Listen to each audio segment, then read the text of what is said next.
Isso aqui é o que a gente vai ver hoje. A gente vai fazer um agente de IA e ele vai responder tudo o que existe no manual online do N8N.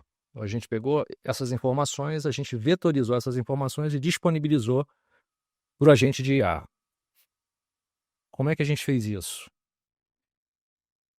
A primeira etapa do nosso encontro aqui, a gente vai lá na Apify, que é uma ferramenta de raspagem de dados, e a gente vai ver como a gente faz essa raspagem de dados no site do N8N. Então, a ideia é pegar todas as informações que tem lá sobre a utilização do N8N, problemas frequentes, as ferramentas que existem, como usar, e a gente colocar numa base vetorial para o agente de IA utilizar essa base. Depois, a gente vai ver como criar uma base vetorial no Supabase. É uma coisa que a gente já falou algumas vezes, mas ainda tem gente que tem dificuldade com relação a essa criação da base vetorial. Então, eu acho que é uma boa oportunidade para a gente reforçar aqui esse conhecimento. Depois, a gente vai fazer a alimentação dessa base vetorial com os dados que a gente buscou lá na Apify. E aí a gente vai ver como é que a gente monta um fluxo para poder alimentar essa base vetorial do Supabase. E depois a gente vai criar esse agente de IA que ele vai ter essa inteligência toda do N8N. E a ideia aqui é usar esses dados como um exemplo, mas quem trabalha com curso online, alguma informação, algum conteúdo mais denso, isso aqui é um exemplo do que pode ser feito. Por exemplo, a pessoa tem um curso, ela tem uma área de membros, ela tem diversos módulos e ela quer direcionar os usuários para acessar aqueles conteúdos que eles procuram. E aí, como é que a gente vai estruturar essa base de conhecimento? A gente vai dar toda a inteligência dos cursos que a gente vende, dos módulos, dos links, aonde achar, aonde buscar, aonde começar. Então, assim, a gente fazer uma base de conhecimento para que qualquer pessoa que tenha alguma dúvida naquele grupo de WhatsApp que participa, que é o grupo da comunidade, ele faça uma pergunta. E aí o bacana é que, como ele está tendo aquela dúvida, ele vai perguntar para o grupo. No caso, ele vai perguntar para a IA dentro de um grupo de WhatsApp. E a resposta, ela é meio que pública para todos os membros daquele grupo. Então acaba que fica como se fosse uma sessão de FAQ interna no WhatsApp. Porque as pessoas elas têm as dúvidas, elas expõem as dúvidas e a IA ela responde e orienta todos ao mesmo tempo, o que é muito interessante. Então, resumindo aqui, a gente vai fazer o scrapping no Apify, a gente vai alimentar a base vetorial no Supabase e vamos usar um fluxo do N8N para fazer esse embeddings e depois a gente vai também usar esse agente de IA para buscar essas informações. E aqui o que a gente vai precisar é um conhecimento básico em N8N, básico intermediário, tá? A gente precisa ter uma conta no Supabase. A chave da OpenAI é uma coisa que você já sabe, né? Tem que ter para poder colocar no N8N. E é isso, a curiosidade e vontade de aprender. Então agora vamos fechar aqui e vamos abrir o... Deixa eu ver aqui, vamos abrir primeiro o Apify. Então vamos primeiro no Apify. O Apify, ele é um site onde tem várias ferramentas de raspagem. E é muito interessante. Pode raspar redes sociais, pode raspar sites. Nesse exemplo aqui, o que eu fiz? Eu vim aqui e raspei o site do N8N. Então, esse site aqui, docs.n8n.io, é o site onde tem a base de conhecimento lá do N8N.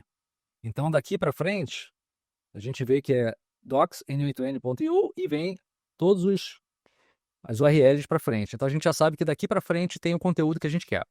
Tá? Quando a gente vai gerar um conteúdo, a gente vem aqui, vai na Store, seleciona aqui essa ferramenta, que é um raspador de site, e aqui a gente coloca o site que a gente quer raspar, e aqui, se for o caso, pode colocar algum parâmetro. Eu não coloco normalmente parâmetro, a não ser que seja uma coisa necessária, específica, mas normalmente não é. Normalmente a gente coloca o site aqui, coloca Save e Start, e aí ele vai ficar um tempo visitando todas as páginas daquele site para poder armazenar essas páginas em um dataset. O que é um dataset? Um dataset, ele é a execução completa dessa raspagem. E aqui, quando eu fiz essa raspagem no site do N8N, esse aqui foi o dataset. Então, eu vou abrir aqui esse dataset. Foram 1.248 requests. Aqui ele custou $4,90. Lembrando que eu não paguei, porque a gente ganha $5 de graça para usar todos os meses. Durou 22 minutos. E agora eu vou ver aqui com vocês como é que a gente faz para usar esses dados. Estamos aqui no nosso dataset, nosso run, né, onde a gente rodou essa ferramenta, e vou clicar aqui em API. Quando eu clicar em API, ele vai mostrar aqui alguns endpoints. O que interessa para a gente é esse aqui, ó, Get Dataset Items, porque são esses itens que são o resultado da nossa raspagem. Então eu vou pegar aqui, ó, vou copiar aqui, e aí eu vou abrir lá o nosso N8N. Quando eu abrir aqui o nosso N8N, eu montei esse fluxo aqui para facilitar e já para agilizar esse processo. Mas eu vou explicar aqui como é que ele funciona. Aqui, quando a gente abre aqui esse node de normalização, nós simplesmente colamos essa URL que a gente copiou de lá e damos um nome para ela. No caso, eu botei Amplify URL. Aqui, o primeiro node é um node onde a gente vai clicar para começar a execução. Esse segundo node aqui, eu estou desabilitando. O que ele faz? Ele vem aqui na nossa base vetorial do Supabase. E agora eu lembrei de uma coisa importante. A gente começou a falar da base vetorial, só que a gente tem que mostrar como criar essa base vetorial. E aí é que a gente vem aqui no Supabase para depois voltar para cá. Isso aqui é uma coisa importante, porque aqui no Supabase é uma coisa que é simples, mas é importante. A gente vem aqui no SQL Editor, aqui, ó, abrir o Supabase. Tem aqui o meu projeto é N8N. Eu venho aqui no SQL Editor, tá? E eu venho aqui em Quick Starts. Esse Quick Starts são alguns scripts, alguns SQLs que já estão formatados para uso. E o que interessa para a gente na formação, na criação de uma base vetorial é esse LangChain aqui. Esse LangChain, ele pode ser dividido em duas partes. Primeira parte é essas duas primeiras linhas aqui, que na verdade é só essa segunda, né? Porque isso aqui é um comentário, que ele faz a criação de uma extensão para vetor. Como eu já fiz essa criação dessa extensão, eu não vou precisar rodar essa primeira parte. Então, eu tiro as 3 primeiras linhas e começo daqui. Agora, o que eu tenho que fazer? Mudar esse nome aqui, Documents, e colocar um nome que seja mais amigável para o meu projeto. Então, eu selecionei Documents, eu venho aqui, ó, Copy, aí eu clico em Ctrl mais F e vai abrir um campo de busca. Aí eu colo esse Documents aqui, eu vou fazer aqui vou fazer um replace, eu vou trocar esse nome Documents por o nome que eu quero que seja a minha base vetorial, então eu vou botar aqui, ó, N8N base vetor. Aí quando eu clicar aqui nesse ícone aqui, ele vai fazer um replace all. Ele vai pegar todos os documents desse código e vai transformar em N8N base vetorial, N8N base vetor. Ó, fiz aqui agora, tá tudo N8N base vetor. Depois que for feito isso, só clicar aqui em Run. Clicou em Run, ele vai dar aqui sucesso. Ó, sucesso. E aqui a gente já tem a nossa base vetorial. Nossa base vetorial, que ela... Esqueci o nome dela agora, acho que foi N8N... Aqui, ó, N8N base vetor. A gente já tem nossa base vetorial formada, e a base vetorial nada mais é do que uma tabela com 4 colunas: ID, Content, Metadata e Embedding. Uma vez que a gente tenha criado, eu vou pegar essa aqui, que é a Keybase N8N Doc, que é a que a gente vai usar.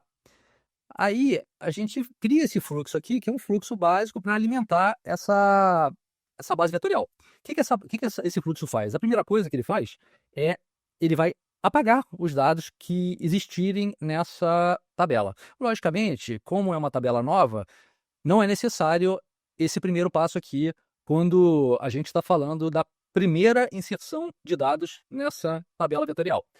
Mas eu estou explicando porque a partir da segunda e da terceira e da quarta, o processo é, a gente vai pegar e vai apagar todos os dados que estão naquela base vetorial, mantendo esse trunket e restart. Esse trunket é para quê?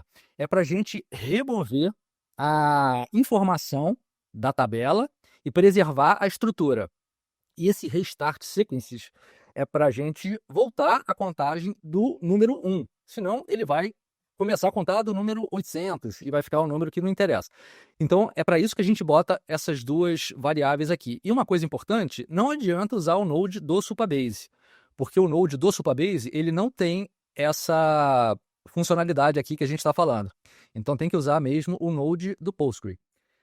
Então eu vou desabilitar aqui para a gente não correr o risco de deletar a nossa tabela. Aí aqui a gente vem para um node de normalização, simplesmente colocamos aqui a nossa URL do dataset da Apify.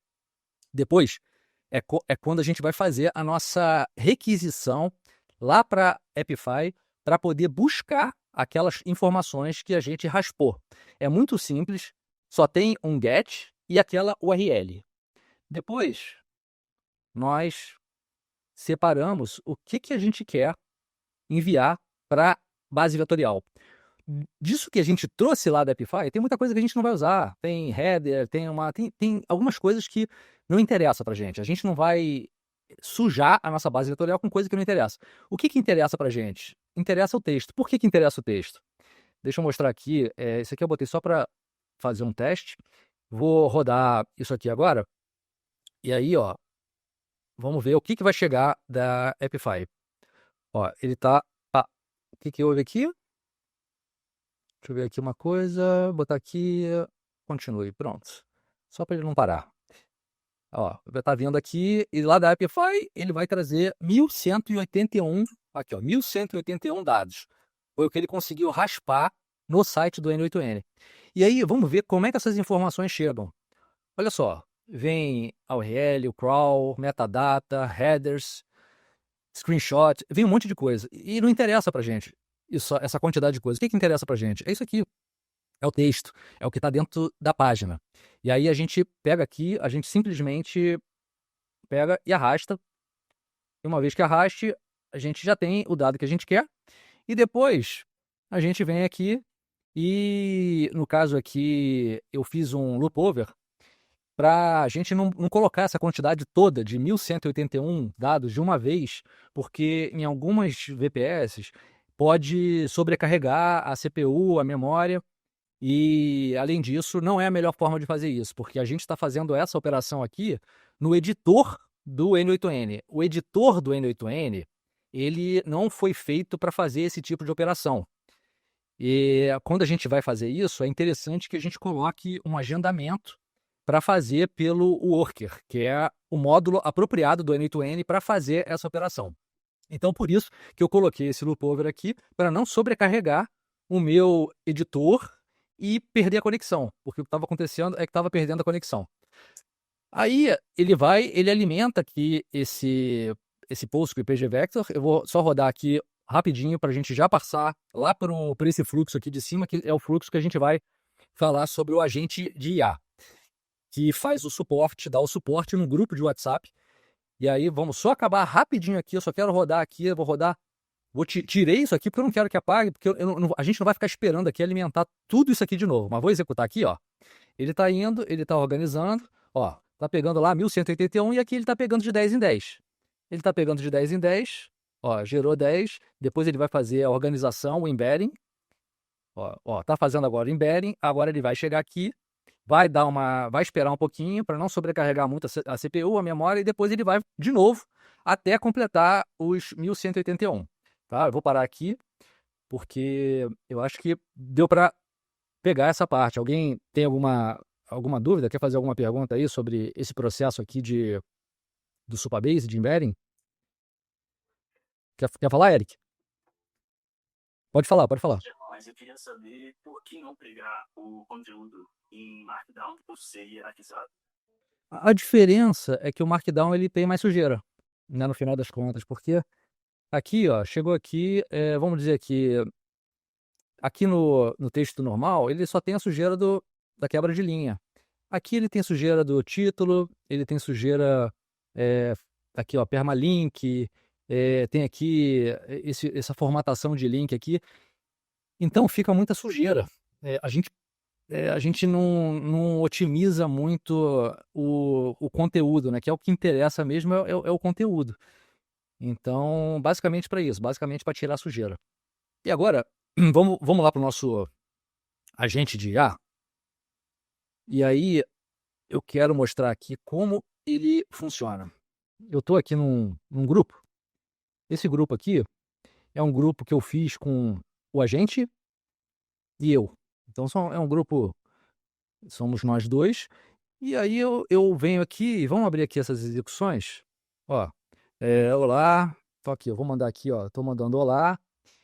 Ele, tá desativado. Tô ativando aqui, ó. Então vou mandar aqui, olá. Então, ó, ele vai mandar aqui uma requisição. Ó, mandou para cá. Antes de explicar exatamente, é muito importante que a gente coloque para não ignorar grupo, né? A gente vai fazer o contrário do que a gente faz normalmente. Que a ideia aqui é a gente ter um grupo, vamos supor que a gente tem um curso de N8N. E aí tem várias pessoas no grupo e a gente tem um especialista que é a IA. E aí as pessoas elas vão trocando informação e em algum momento elas podem sentir a necessidade de recorrer à IA. Assim como no X hoje em dia, muita gente coloca Grok, explique isso, não sei o que, é verdade ou não é verdade? Então é mais ou menos esse conceito. Quando a gente vem aqui nessa primeira execução, que foi uma execução normal, eu mandei olá, vamos ver o que aconteceu aqui? Veio o olá, cadê meu olá? Ó, olá. Aqui é uma normalização que eu faço em todos os fluxos para sair bonitinho assim. O content é olá. Depois eu faço um filtro para saber se é texto, áudio ou imagem. Aqui ó, é o content type, é texto. Se é texto, vamos para cima. Depois dou uma normalizada, mensagem é o content. E aí vamos para o primeiro if. O primeiro if, o que ele faz? Ele verifica se a mensagem é igual à hashtag suporte. Por que hashtag suporte? Porque hashtag suporte foi o código que eu escolhi para chamar o agente de IA. Então, se tiver hashtag suporte, ele vai ter um comportamento. Se for igual a hashtag suporte. Agora, se contiver hashtag suporte, ele vai ter outro comportamento. E agora a gente vai entender por quê. Às vezes, a pessoa, quando está num grupo e não sabe muito bem como chamar a IA, ela vem aqui e ela pode achar que para ativar a IA, ela tem que fazer isso aqui. E aí, o que a gente faz? Chama esse node aqui explicando. Você tem que mandar sua pergunta com o hashtag suporte para eu poder responder. Aqui a gente vê que a mensagem enviada foi igual à hashtag suporte. E por isso que a gente mandou para cá. Então aqui, ó, hashtag suporte, ele vem para cá. Aqui é um output normal da Evolution, onde a gente manda um texto fixo, que é esse texto que a gente viu aqui. Ó. Agora, se ele mandar assim, por exemplo, o que é um worker no N8N? Ele vai mandar assim? Ele poderia estar perguntando para outras pessoas que fazem parte do grupo. Ele pode conversar com outras pessoas, ele pode botar uma pergunta aberta. Então a gente vê que essa mensagem dele não é hashtag suporte e não contém hashtag suporte. Ok, então ela foi descartada. Agora, vamos fazer uma coisa aqui. Ó, vamos botar assim, hashtag suporte, o que é um worker no N8N. Agora, a gente já está falando para IA, porque essa mensagem ela vai passar. Ela vai passar porque essa mensagem contém um hashtag suporte. E aí, vamos ver o que aconteceu aqui. Ó, vamos aqui copiar para o editor. Vamos ver o que aconteceu aqui. Ela não foi para cima, porque a mensagem não é igual a hashtag suporte. Ela, de novo, não foi para cima, porque de fato, a mensagem contém suporte, então ela passou. É false, é true, ela chegou na gente. Quando chegou na gente, ela acionou o prompt e ela mobilizou aqui a base vetorial. Então ela foi lá na base vetorial, ela trouxe os 4 resultados e ela entendeu que esse resultado aqui era o mais relevante e ela mostrou esse resultado. Então a gente garante que a IA ela vai sempre ser acionada no momento que a pessoa quer. Posso chegar aqui e mandar um áudio, por exemplo. Quando que eu uso o Node No Code No Operation? Aqui a gente está mandando áudio, tem uma transcrição. Tá vendo? Olha só, isso aqui é uma coisa interessante. Ele não vai ser acionado, porque a mensagem ela foi transcrita e não tem hashtag. Agora vamos tentar mandar um áudio e falar hashtag suporte. Hashtag suporte. Para que serve o Node No Operation Nothing? Então vamos ver se ele vai entender isso aqui como hashtag suporte. Ó, aparentemente eu acho que não, foi muito rápido. Então tá, ó, não entendeu. Ele não entendeu, ó, hashtag suporte. Então assim, é aquele negócio, para áudio não vai rolar. O que pode fazer é gravar um áudio, colocar o áudio junto do hashtag suporte, ou então a gente definir uma outra lógica aqui para usar o áudio. E uma coisa bacana também é a imagem, porque com a imagem a gente consegue fazer com que haja uma interação entre a IA e a base de conhecimento. Então, por exemplo, se eu chegar aqui e falar assim, tirei essa foto aqui, tá? Aí eu vou colocar aqui, aí colei aqui, aí eu boto hashtag suporte e fale o que você vê nessa imagem. Ó, vamos ver se vai dar certo. Ó, transcrição. Então vamos ver se ele vai responder o que é essa imagem. Então, ó, a imagem parece representar um fluxo de automação com várias etapas que envolvem o processamento. Então, assim, a gente viu que ele conseguiu enxergar. E é prático, né? A gente está num grupo, a gente está num grupo de pessoas com o mesmo interesse, que no caso é o N8N. As pessoas elas têm mais praticidade de colocar informações nesse grupo, inclusive imagens que podem ser processadas pela IA. É um fluxo simples, tá? É um fluxo simples, mas ele é muito útil. E nem sempre o complexo é o melhor, né? Às vezes, a gente colocar uma lógica simples, a gente já consegue agregar muito valor ao negócio. Eu consigo, por exemplo, fazer a raspagem em vários vídeos. Ele pega aqui, ele pega perfis, hashtags, posts, URLs. Ele não entra no vídeo propriamente dito. Vamos ver aqui se tem esse aqui, ó. YouTube Crawler and Video Scraper. Extract and Download. Aqui também é a mesma coisa. Aqui ele pega o nome do canal, o número de likes, número de views. Então, eu não sei se foi essa a tua dúvida, mas pegar o conteúdo do vídeo ele não vai rolar, não pega. Mas ele pega comentário, usar isso com infoproduto eu acho legal.